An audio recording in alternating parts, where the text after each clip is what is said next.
त्यातली एक मोठी बातमी समोर येते। दिल्लीतील आंदोलक विद्यार्थ्यांवर गुन्हे दाखल होणार आहेत अशी सूत्रांची माहिती आहे। हिंसेमध्ये सहभागी विद्यार्थ्यांविरोधात कायदेशीर कारवाई केली जाणार आहे। आंदोलनामध्ये हिंसा करणाऱ्यांवर कडक कारवाईची तयारी सुरू आहे अशी सूत्रांची माहिती आहे। सरकार हिंसा करणाऱ्यांचा पासपोर्ट रद्द करण्याची प्रक्रिया सुरू करण्याची शक्यता असल्याचं सुद्धा सांगितलं जात आहे। अधिक माहिती घेऊया, आपले प्रतिनिधी शुभम उमाळे आपल्या सोबत जोडलेत। शुभम, ज्यांनी हिंसा केलेली आहे, जे हिंसेच्या बाबतीत सीसीटीव्ही समोर आलेले आहे, त्यातील विद्यार्थ्यांवर गुन्हे दाखल होतील, त्यांचा पासपोर्ट रद्द होईल अशी ही सूत्रांची माहिती आहे। अधिक तपशील। जगदीश, खरं तर विश्वसनीय सूत्रांकडून आता अशी माहिती मिळत आहे की आंदोलनामध्ये जे सहभागी झाले होते त्यांच्या विरोधात आता सरकार हे ऍक्शन मोडवर येत आहे। कायदेशीर कारवाई करण्याबाबत प्रक्रिया जी आहे ती देखील सुरू असल्याचं सूत्रांकडून समजत आहे। अशामध्ये पासपोर्ट देखील समजा त्यांचे असतील तर मग ते देखील रद्द करण्यात येतील असं देखील एक अंदाज वर्तवण्यात येत आहे। इतकंच नाही जगदीश, तर सीसीटीव्ही कॅमेरे या ठिकाणी लावण्यात आले होते आणि एआयच्या माध्यमातून या ठिकाणी जे आहे सर्व आता दिल्ली पोलीस यंत्रणा जी आहे ती काम करत आहे। नेमकं कोण कोण याच्यामध्ये सहभागी झालं होतं, कोणी कोणी याच्यामध्ये काय केलं, याच्या अनेक विषयांबाबत जो आहे एकीकडे तपास सुरू आहे आणि याच तपासादरम्यान जे गुन्हे ज्यांच्यावर गुन्हे नोंदवले जातील किंवा जे थेट आता 70 जणांना देखील अटक केली होती सोमवारच्या दिवशी ज्यावेळेस लाठीचार्ज झाला होता, अशामध्ये यांचे पासपोर्ट देखील रद्द होणार। आता नेमकं ही कारवाई करताना हे सरकारचं पहिलं पाऊल आहे की मग तात्पुरत्यारित्या समज भेटण्यासाठीच हे यांच्यासाठी शिक्षा असणार आहे, हे पाहणं महत्वाचं असणार आहे। ठीक आहे। आणि शुभम, आत्ताची नेमकी अपडेट काय आहे, काय घडलं दिवसभरामध्ये, आत्ताची नेमकी अपडेट काय? जगदीश, खरं पाहायला गेलं तर जंतर मंतरवरील वातावरण हे आता कुठेतरी हे झालेलं आहे, कारण की दुपारपासूनच इंटरनेट सेवा साधारणतः दुपारी 1 ते सव्वा वाजतापासून इंटरनेट सेवा ही जंतर मंतरवरची ही बंद करण्यात आलेली आहे। या ठिकाणी काही टायमर देखील लावण्यात आलेले आहेत, तर इंटरनेट सेवा देखील रद्द करण्यात आलेली आहे। अशामध्येच हे सर्व सोशल मीडियाच्या माध्यमातून उभं केलेलं आंदोलन आहे आणि सोशल मीडिया मात्र बंद आहे। काही प्रमाणात या ठिकाणी नेटवर्क मिळत आहे फोनवर बोलण्यासाठी असेल किंवा मग SMS करण्यासाठी, पण मात्र सोशल मीडियासाठी व्हॉट्सअप असेल, इंस्टाग्राम असेल, स्नॅपचॅट असेल किंवा फेसबुक असेल, यासाठी इंटरनेट सेवा जंतर मंतर वरची ही सध्या बंद करण्यात आली आहे। ठीक आहे शुभम, तुम्ही लक्ष ठेवून राहा आंदोलनावरती। धन्यवाद दिलेल्या माहितीबद्दल। वळूया इतर बातम्यांकडे। बातमी मुंबईतून, पालिकेतून। मुंबई मनपा सभागृहामध्ये विरोधक आक्रमक झाले। पेपरफुटीच्या मुद्द्यावरून विरोधकांनी जोरदार घोषणाबाजी केली। पालिकेमध्ये सत्ताधारी आणि विरोधक हे आमने सामने आले। ही दृश्य आपण पाहतोय। सभागृहात विरोधक आक्रमक झाले, जोरदार घोषणाबाजी केली आहे। याबाबत भाजपा गटनेता गणेश खणकर यांच्याशी संवाद साधलाय आमचे प्रतिनिधी जय पवार यांनी। पाहूयात।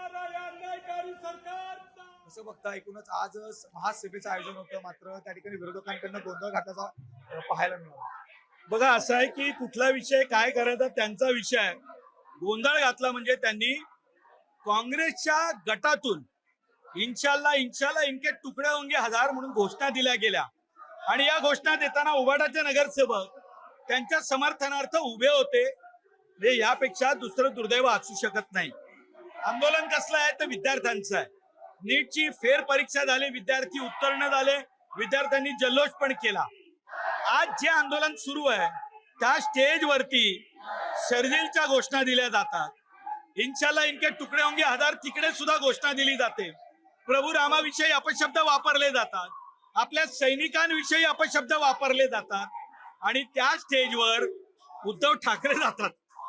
जो राहुल गांधी स्वातंत्र्यवीर सावरकरांविषयी अपशब्द वापरतो त्याला भेटायला उद्धव ठाकरे दिल्लीला जातात। नीट आठवा, मातोश्रीवर आल्याशिवाय चर्चा करणार नाही असे म्हणणारे उद्धव ठाकरे आज न बोलवता बेगानी शादी में अब्दुल्ला दिवाना दिल्लीला गेले। मी मगाशी म्हणालो, ज्याची त्याची एक पातळी असते, ज्याची त्याची पातळी असते। त्यांनी ठरवावं, पंतप्रधानांच्या विरुद्ध घोषणा दिल्या आणि आमच्या समोर बोलला तर घरी नाही पाठवणार, एवढं निक्षून सांगतो, एवढं कन्फर्म, घरी नाही जाऊन देणार। जर्नलिस्ट राजेश धोत्रेसह मी जय पवार, जय महाराष्ट्र, मुंबई। सोमवारच्या दिवशी नेमकं काय झालं हे जगानं व्हिडिओ स्वरूपात पाहिलं, मात्र ज्यांना या गोष्टीचा अनुभव आला, ज्यांच्यावर लाठीचार्ज झाला, ज्यांना मारहाण झाली, त्यांची भेट जय महाराष्ट्राचे प्रतिनिधी शुभम उमाळे यांनी घेतली। रुग्णालयातनं डिस्चार्ज होऊन आंदोलक थेट जंतर मंतरवर येत आहेत।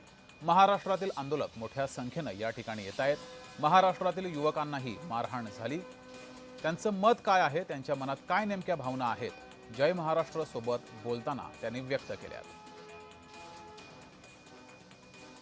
ज्यावेळेस लाठीचार्ज झाला त्यावेळेस महाराष्ट्रातल्या देखील तरुण तरुणींना देखील लाठीचार्जमध्ये जे आहे त्यांना देखील या ठिकाणी फटके जे आहेत ते दिल्ली पोलिसांकडून देण्यात आलेले आहेत.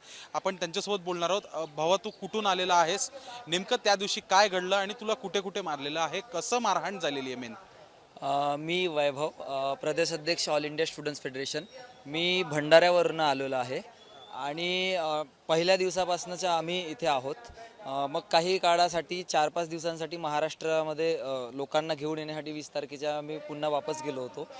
त्या दिवशी खूप मॉब होता आणि आम्ही पहिल्या लाईनमध्ये होतो सगळे लोक आणि खूप तणावपूर्ण परिस्थिती होती. बॅरिगेटिंग वगैरे ठिकाणी लागली होती. पहिल्या बॅरिगेट्सला पोलिसांनी करंट लावलेला होता आणि करंट लावलेला असताना ते पण विद्यार्थ्यांनी तोडून पुढे गेला. त्यानंतर पोलिसांनी आम्हाला त्या ठिकाणी बसायला सांगितलं की शांततेमध्ये इथे बसा.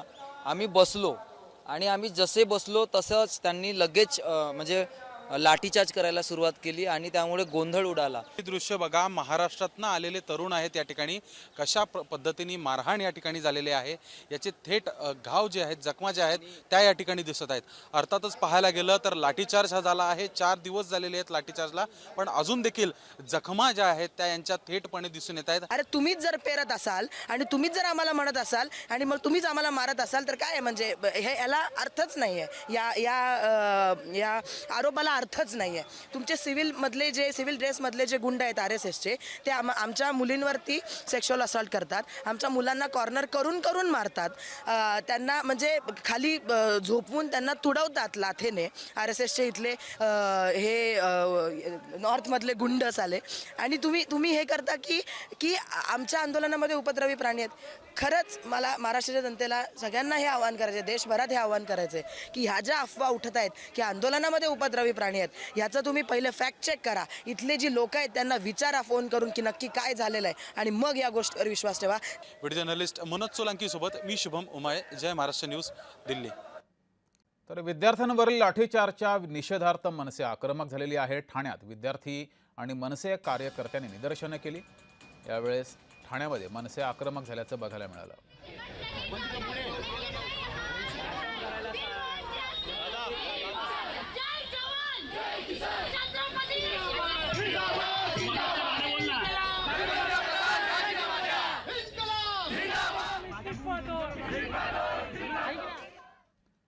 तर विद्यार्थ्यांवरील लाठीमाराच्या निषेधार्थ